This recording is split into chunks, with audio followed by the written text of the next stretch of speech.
Hello all. അങ്ങനെ JEE main 2024 session 1 complete ആയിട്ടുണ്ട്. ഒരുപാട് ദിവസങ്ങളിലായിട്ട് പല സെഷൻസിലായിട്ട് മൾട്ടിപ്പിൾ സെഷൻസിലായിട്ട് ഒരുപാട് സ്റ്റുഡൻസ് 12 ലക്ഷം സ്റ്റുഡൻസാണ് എക്സാമിന് രജിസ്റ്റർ ചെയ്തിട്ടുണ്ടായിരുന്നത്. അപ്പോൾ ഈ ഒരു എക്സാം എഴുതി കഴിഞ്ഞിട്ട് ഒരുപാട് സ്റ്റുഡൻസ് നമ്മളോട് പല രീതിയിലുള്ള ഡൗട്ടുകൾ കൺസേൺസ് ചോദിക്കുന്നുണ്ട്. അവർ ഇനി എന്ത് ചെയ്യണം, അടുത്ത എക്സാമിന് വേണ്ടി എങ്ങനെ പ്രിപ്പയർ ചെയ്യണം, അല്ലെങ്കിൽ ഇപ്പോൾ കിട്ടിയിട്ടുള്ള മാർക്ക് ഇനഫാണോ, അല്ലെങ്കിൽ ഇപ്പോൾ തന്നെ അഡ്വാൻസ്ഡ് എക്സാമിന് പ്രിപ്പയർ ചെയ്ത് തുടങ്ങണോ എന്നുള്ള ഒരുപാട് സംശയങ്ങൾ പല ആളുകളുടെ മനസ്സിലൂടെ പോകുന്നുണ്ടാവും. അപ്പോൾ നിങ്ങൾക്ക് കിട്ടിയിട്ടുള്ള മാർക്ക് അനുസരിച്ച് എത്ര പെർസെൻറ്റേജിലായിരിക്കും നിങ്ങളുടെ റിസൾട്ട് വരാൻ പോകുന്നത്, അത് വെച്ച് ഏത് കോളേജിലേക്ക് അഡ്മിഷൻ നേടും എന്നുള്ള സംശയങ്ങളൊക്കെ നമ്മുടെ മുന്നിലുണ്ടാകും.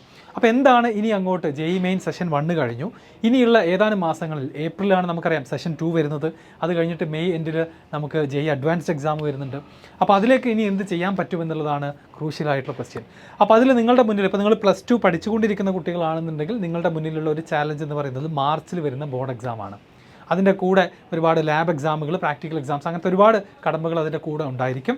അതുപോലെ തന്നെ റിപ്പീറ്റേഴ്സ് ആണെന്നുണ്ടെങ്കിൽ കുറച്ചുകൂടെ റിലാക്സ്ഡ് ആയിട്ട് നിങ്ങൾക്ക് എന്ത് ചെയ്യാൻ പറ്റും, ഇനിയുള്ള മാസങ്ങൾ കൂടുതൽ പ്രാക്ടീസിന് വേണ്ടി ഉപയോഗിക്കാൻ പറ്റും. അപ്പം JEE സെഷൻ 1 എഴുതാൻ പോകുന്ന സ്റ്റുഡൻസിനോട് നമ്മൾ പ്രത്യേകം പറഞ്ഞിട്ടുണ്ടായിരുന്നു, നിങ്ങൾക്ക് സമയം വളരെ ലിമിറ്റഡ് ആണ്. അതുകൊണ്ട് ഇതുവരെ പഠിക്കാത്ത ടോപ്പിക്സ് ഒന്നും ഒരു ജനുവരി മുതൽ അല്ലെങ്കിൽ ഒരു ഡിസംബർ മുതലൊന്നും പഠിക്കാൻ സമയമുണ്ടാവില്ല. അപ്പോൾ സ്ട്രോങ് ആയിട്ട് അറിയുന്ന ടോപ്പിക്കിൽ കോൺസെൻട്രേറ്റ് ചെയ്തുകൊണ്ട് കൂടുതൽ പ്രാക്ടീസ് ചെയ്യാനാണ് എല്ലാവരോടും നമ്മൾ പറഞ്ഞിട്ടുണ്ടായിരുന്നത്.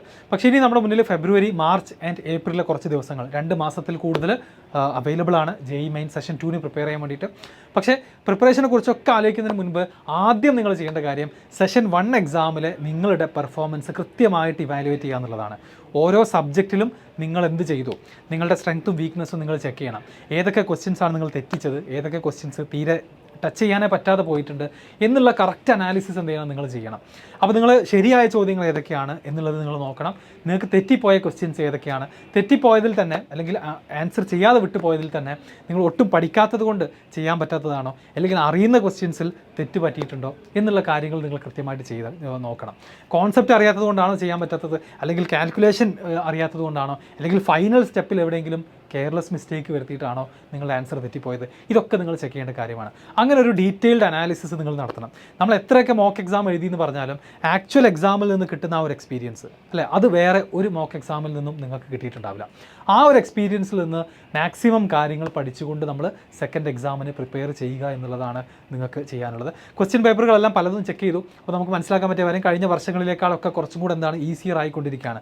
ഫിസിക്സിലൊക്കെ ചില ക്വസ്റ്റ്യൻസ് കണ്ടിട്ട് ഞെട്ടിപ്പോയി. ആക്ച്വലി ഒരു 9th സ്റ്റാൻഡേർഡ് കുട്ടികൾക്ക് വരെ ചെയ്യാൻ പറ്റുന്ന ചില ക്വസ്റ്റ്യൻസ് JEE മെയിൻ സെഷൻ 1 ചില പേപ്പറിൽ കാണാൻ സാധിച്ചു. അപ്പോൾ ഓവറോൾ നോക്കുകയാണെന്നുണ്ടെങ്കിൽ physics and chemistry high scoring പേപ്പറായിട്ട് മാറിക്കൊണ്ടിരിക്കുകയാണ്. മാത്തമാറ്റിക്സ് മാത്രമാണ് പിന്നെയും കുറച്ചുകൂടെ സ്റ്റാൻഡേർഡ് നിലനിർത്തിക്കൊണ്ട് JEEയുടെ സ്റ്റാൻഡേർഡ് നിലനിർത്തിക്കൊണ്ട് ക്വസ്റ്റ്യൻ പേപ്പറുകൾ വന്നത് കാണാൻ സാധിച്ചത്. അപ്പോൾ നിങ്ങൾക്ക് എക്സാം എങ്ങനെ ഉണ്ടായിരുന്നു എന്നുള്ളത് നിങ്ങൾ കൃത്യമായിട്ട് കമൻറ്റ് ബോക്സിൽ അറിയിക്കണം. അതുപോലെ തന്നെ ഇനി വരുന്ന 2 മാസങ്ങളിൽ ഏത് രീതിയിലുള്ള ഗൈഡൻസ് ആണ് നിങ്ങൾക്ക് വേണ്ടത് എന്ന് നിങ്ങൾ കൃത്യമായിട്ട് നമ്മളോട് പറയണം. ഓക്കെ, അപ്പോൾ എനിക്ക് പറയാനുള്ള കാര്യം ഇതാണ്, JEE സെഷൻ 1 കഴിഞ്ഞു, ഇനി എന്ത് എന്നുള്ള ക്വസ്റ്റ്യൻ്റെ ആൻസർ ഇതാണ്. ഫസ്റ്റ് നിങ്ങൾ നടത്തേണ്ടത് എക്സാം അനാലിസിസ് ആണ്. നിങ്ങളുടെ സെഷൻ 1 പെർഫോമൻസ് എങ്ങനെ ഉണ്ടായിരുന്നു, നിങ്ങൾ എക്സ്പെക്റ്റ് ചെയ്യുന്ന മാർക്ക് എത്രയാണ്, അതിനെ ബേസ് ചെയ്തുകൊണ്ട് നമുക്കറിയാം ഏകദേശം എത്ര പെർസെൻറ്റേജ് വരും, ഏത് കോളേജിലേക്ക് അഡ്മിഷൻ കിട്ടും എന്നുള്ള കാര്യം നമുക്ക് ഏകദേശം ചെക്ക് ചെയ്യാൻ പറ്റുന്ന കാര്യങ്ങളാണ്. ഇനി നന്നായിട്ട് സ്കോർ ചെയ്ത ആളുകളെ സംബന്ധിച്ച്, അതായത് ഒരു NIT ഷുവർ ആയിട്ടുള്ള ആളുകൾക്ക് ഇനി ഒന്നും നോക്കാനില്ല, അടുത്ത 4 മാസം നിങ്ങൾ JEE അഡ്വാൻസ്ഡ് എക്സാമിന് വേണ്ടിയിട്ട് പ്രിപ്പയർ ചെയ്യാനുള്ള സമയമാണ്.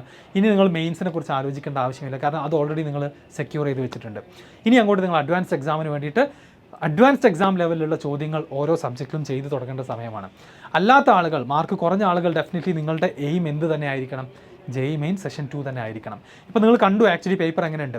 ഇപ്പോൾ ഒരുപാട് ആളുകൾക്ക് ഇപ്പോൾ മനസ്സിലായിട്ടുണ്ടാവും ആ ചാപ്റ്റർ ഒന്നും കൂടെ നോക്കിയിരുന്നെങ്കിൽ കുറച്ചുകൂടെ മാർക്ക് കിട്ടിയേനെ, ഈ ടൈപ്പ് ഓഫ് ക്വസ്റ്റ്യൻസ് ഒന്ന് പ്രാക്ടീസ് ചെയ്തിരുന്നെങ്കിൽ സ്കോർ നന്നായിട്ട് ഇമ്പ്രൂവ് ചെയ്യാൻ പറ്റിയേനെ എന്ന് ഇപ്പം നമ്മൾ റിഗ്രറ്റ് ചെയ്യുന്നുണ്ടാവും. അപ്പോൾ ആ ലെസൺസ് ആണ് 2 മാസത്തേക്ക് നിങ്ങളെ ഇനി ഫ്യൂൽ ചെയ്യേണ്ടത്. ഓക്കെ, കൃത്യമായിട്ട് തന്നെ 2 മാസത്തെ പ്ലാൻ ചെയ്യുക. ബോർഡ് എക്സാം എഴുതാൻ പോകുന്ന +2 കുട്ടികൾ അതിനനുസരിച്ച് നിങ്ങൾ എന്ത് ചെയ്യണം, ബാക്കിയുള്ള സമയങ്ങൾ അതിനനുസരിച്ച് പ്ലാൻ ചെയ്യണം. ആൻഡ് നിങ്ങൾ ആലോചിക്കേണ്ട ഒരു കാര്യം, നമ്മൾ JEEക്ക് ഒരു പ്രയോറിറ്റി കൊടുക്കുക തന്നെ വേണം.